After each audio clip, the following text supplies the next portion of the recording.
Dear students, आज हम लोग कुछ कंजक्शन को पिक्चर के माध्यम से समझने की कोशिश करेंगे ताकि वह कंजक्शन हम लोग के दिमाग में अस्थायी रूप से बैठ जाए। जैसा कि आप यहाँ देख पा रहे हैं, पहला कंजक्शन हम आपके सामने लाए हैं, वह कंजक्शन एंड है। और एंड इतना ज़्यादा बुक में आपको मिलता होगा कि ये तो आप जब पढ़ते होंगे हर एक दो सेंटेंस में आपको दिखाई पड़ता होगा। डियर स्टूडेंट्स, तो मैं ज़्यादा समय ना लेते हुए आपको एंड की यूज आपको फिगर के साथ में समझाने की कोशिश करता हूँ। तो पहला आपका क्या है, एंड। एंड का मतलब क्या होता है बच्चे? और। एंड का मतलब और। अब यहाँ पे देखो क्या है, एक ब्रेड है और बटर है ना, ब्रेड और बटर, ये दो चीज़ है ना, ये ब्रेड है और यहाँ पे बटर है, तो ये दो चीज़ को कनेक्ट कर रहे हैं है ना, ब्रेड और बटर दोनों को। तो इसलिए अब यहाँ पे क्या हुआ, दो चीज़ को कनेक्ट करने वाले में से क्या है, आपको एंड को कनेक्ट करते हैं, मतलब जोड़ते हैं उसे, वहाँ पे हम क्या एंड का प्रयोग करेंगे। जैसे नाश्ते में ब्रेड और मक्खन खाया जाता है ना, तो नाश्ते ब्रेड और मक्खन, यहाँ पे क्या है, ब्रेड और मक्खन। तो यहाँ पे देखो इंग्लिश में क्या बोलेंगे, ब्रेड एंड बटर। तो डियर स्टूडेंट्स, यहाँ पे आप देख रहे हैं दो चीज़, दो नाउन को कनेक्ट किया जा रहा है। कहाँ पे? यहाँ पे ब्रेड और मक्खन है ना। तो bread and butter is eaten in breakfast. Dear students, अगर आप मेरी चैनल में न्यू हो तो हमारी चैनल को सब्सक्राइब करें और बेल आइकन को प्रेस करें, इस तरह के अपने वोकेब बढ़ाने के लिए, वर्ड पावर बढ़ाने के लिए। डियर स्टूडेंट्स, नेक्स्ट वर्ड अब हम लोग लेते हैं। इससे बहुत सारे सेंटेंस बनाया जा सकता है। जैसे आप दो नेम को भी कनेक्ट करते हैं, राम एंड श्याम है ना, Ram and Shyam, book and pen है ना। तो इस तरह से एंड का यूज बहुत सारा होता है, इसका मतलब होता है और। ये एकदम बेसिक इंग्लिश है।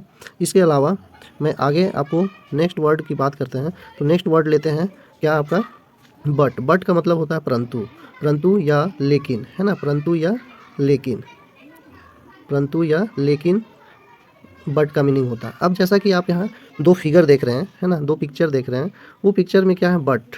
अब यहाँ पे यहाँ जो सेंटेंस है उससे हम लोग क्लैरिफाई करेंगे। तो उसमें से क्या है बच्चे, आपका देख रहे हैं, आप क्या देख रहे हैं, वह भागी परंतु नहीं जीती। अब देखो एक मैन है ना, यहाँ पे आप देख पा रहे हैं एक मैन है, एक मैन और एक बच्ची है ना। ये बच्ची है, वो क्या है, भाग रही है, मतलब दौड़ी, वह दौड़ी लेकिन जीती नहीं, मतलब ये बच्ची है, जीती नहीं।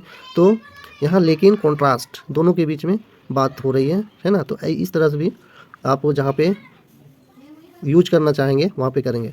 तो और अनदर एग्जांपल से हम लोग समझते हैं, वह पढ़ी लेकिन याद नहीं की है ना, पढ़ी लेकिन याद नहीं की। ही रेड है ना, क्या होगा बच्चे, ही रेड, मान लो हम लिखें ही रेड, सॉरी, अगर हम बताएं आपको he read, he read but didn't ना, but didn't remember, but remember. तो ये आपका हो गया। तो नेक्स्ट है आपका, तो डियर स्टूडेंट्स, अब अभी हम लोग देखें बट का। तो यहाँ पे बट मतलब परंतु या लेकिन, वह भागी परंतु जीती नहीं है ना। नेक्स्ट है आपका बिकॉज। बिकॉज का मतलब होता है क्योंकि है ना, बिकॉज मतलब क्योंकि, बिकॉज मतलब क्योंकि। अब यहाँ पे देखो, जैसे वाई से जो भी क्वेश्चन होते हैं है ना, वाई से, उसको बिकॉज से ही आंसर किया जाता है ना।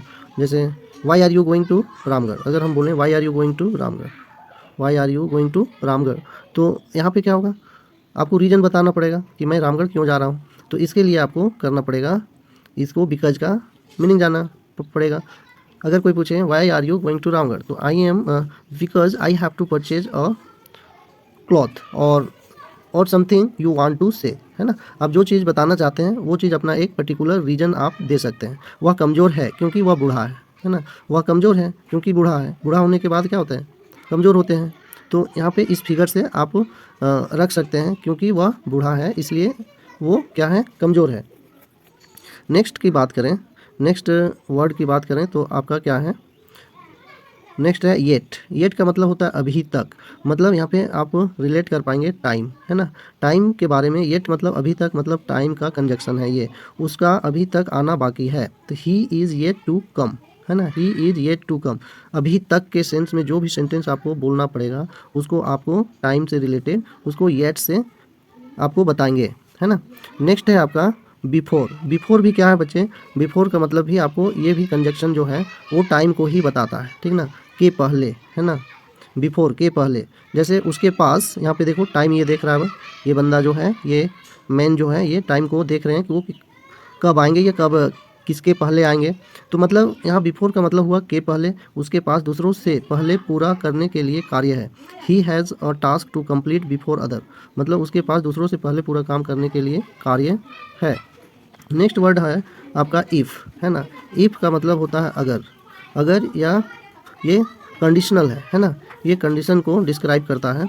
कंडीशन क्या है, कंडीशन है अगर, ये कंडीशन को डिस्क्राइब करता है। तो आप यहाँ पे देखो, यहाँ 3 मेंबर बैठे हुए हैं, 3 व्यक्ति बैठे हुए हैं, पर्सन।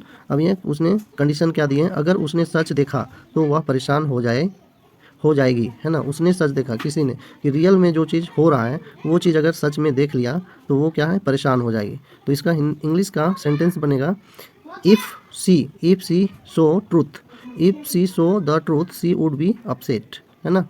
तो नेक्स्ट वर्ड लेते हैं। नेक्स्ट वर्ड आपका सिंस है। सिंस का मतलब होता है से या चूंकि के सेंस में होता है। तो सिंस मतलब वह सुबह से इंतज़ार कर रहा था, है ना। से मतलब पीरियड ऑफ पॉइंट, इसमें क्या होता है, पॉइंट ऑफ। यहाँ फॉर और सिंस का यूज क्या होता है बच्चे, फॉर और सिंस का यूज मैं एक सेपरेट वीडियो में बताया हूँ, अगर आप नहीं देखें तो हमारे प्लेलिस्ट में जाएं और वहाँ पे आप चेक कर सकते हैं। सिंस मतलब होता है पॉइंट ऑफ टाइम, है ना, point of time. Point of time जहाँ पे होता है वहाँ पे हम सिंस का यूज करते हैं। जैसे वह सुबह से इंतज़ार कर रहा था, he was waiting since morning, है ना। अब फॉर का यूज वहाँ करते हैं जहाँ पे पीरियड, टाइम ऑफ पीरियड होता है, जहाँ पे पीरियड ऑफ टाइम होता है, मतलब कुछ अवधि के लिए। तो यहाँ फुल अन्य व्यक्ति के लिए। और एक चीज़ और होता है इसका, के लिए, है ना, के लिए के सेंस में भी यूज करते हैं। तो यहाँ पे आपका क्या है, के लिए। फॉर का अर्थ यहाँ पे बताया है के लिए, फूल अन्य व्यक्ति के लिए थे।